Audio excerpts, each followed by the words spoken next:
A love letter. If you fall for someone on first sight, as your gaze first falls upon them, trust me, your feelings will never be the same. For me, that wink was my undoing.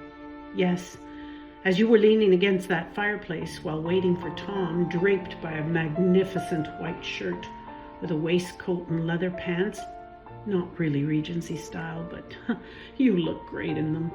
Glass in hand, well, you won me over. And since then, I have been living in a daze.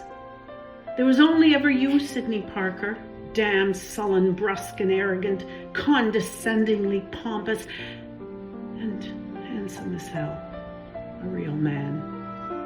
I left all other TV series behind. You were a magnet. There was something inscrutable about you, a certain inexplicable mystique.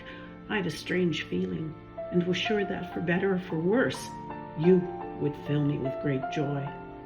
Behind that detached gaze, I could see a tender heart, and I knew that you would lead me to discover your true self.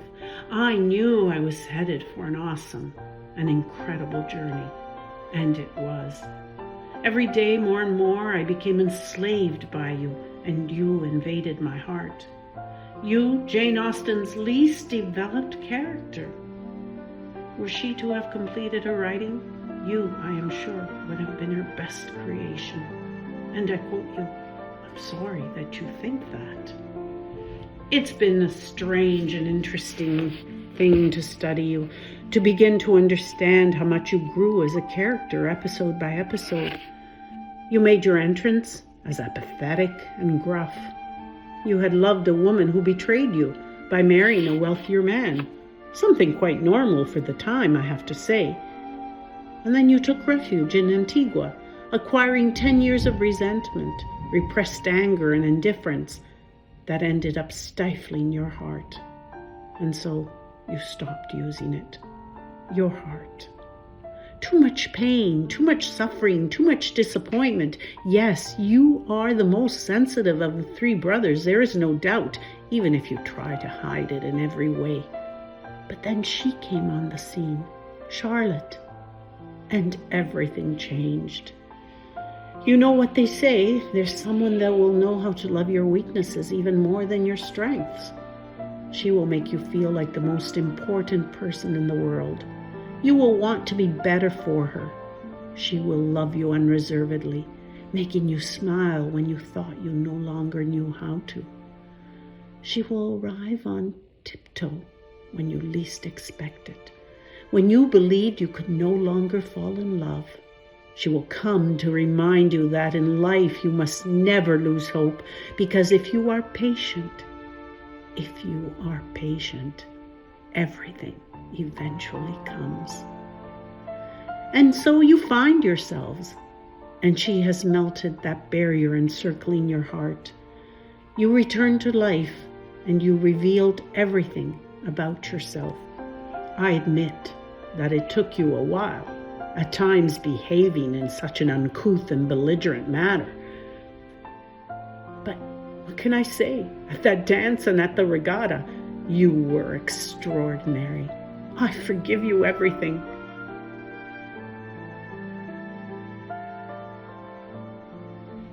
The words of praise you had for her when she doubted herself, how you opened up on that dance floor, how you caressed her hands, how you held her tight, and then the regatta. Your self-assuredness, the gentleness of that come on gesture. The invitation to trust you, you who would teach her to row, hand in hand. Your eyes lost in love for her as you ran after her when Eliza made fun of her and ruined your happy moment together, your shared intimacy.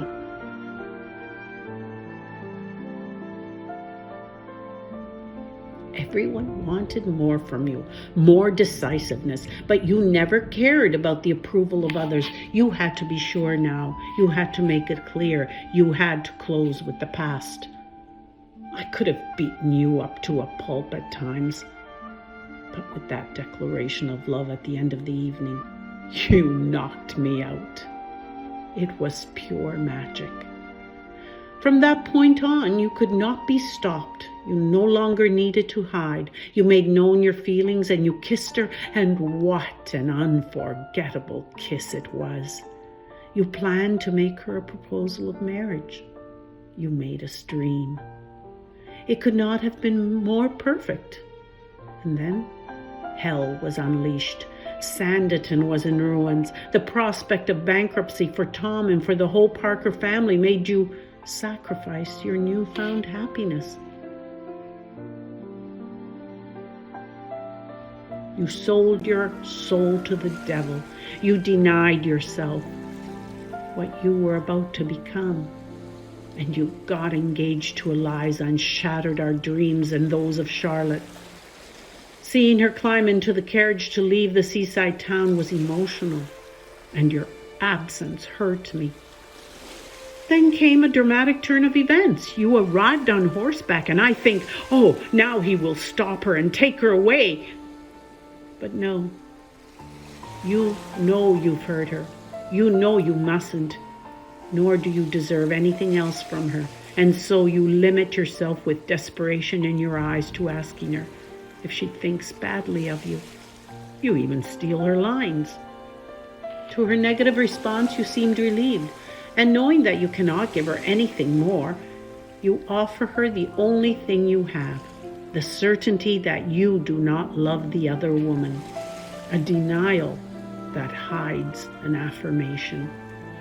You can't say I love you because you think you don't deserve it anymore and therefore can't even pronounce it. I cried and suffered to death for this scene, first of disappointment, then for the cancellation. It couldn't end like this. No one could believe it, that there would be no happy ending. And so after a long battle, group consolations, finally there came joy, the long-awaited renewal. And soon after came the ugly truth. Theo would not be returning. I will definitely not enter into the debate. There are things that we simply do not know. Sydney, as much as I have waited for your return, I simply cannot bear the thought of seeing you with a face other than his. If I have loved you so much, Sydney, it was also thanks to him. Therefore, very reluctantly, for now, I prefer to leave you in the drawer of memories with the hope of reopening it as soon as possible, to see you again in Sanditon with your curls and your full lips, which are, after all, those of Theo James. And I will eventually be sending him the bill for all the therapy that I had to do because of him. Oh, pig-headed, obstinate man.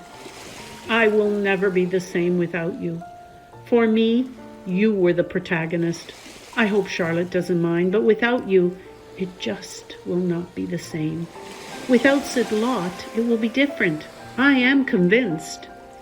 In a married couple, one usually looks at the woman. Here, in this case, I was looking at the man. I was looking at you, because in your eyes, in your reactions, the story was built. You will always be in my heart. I really want to believe that sooner or later I will see you coming back with your cane, your hat, your confident walk, and your wonderful looks. I will miss your deep eyes, your Coca-Cola red lips, and that irresistible way of tilting your head. I'm in no hurry. No one can replace you. P.S. I know that because of you, I've done something wrong. I called my husband Sidney. From time to time, I've done that.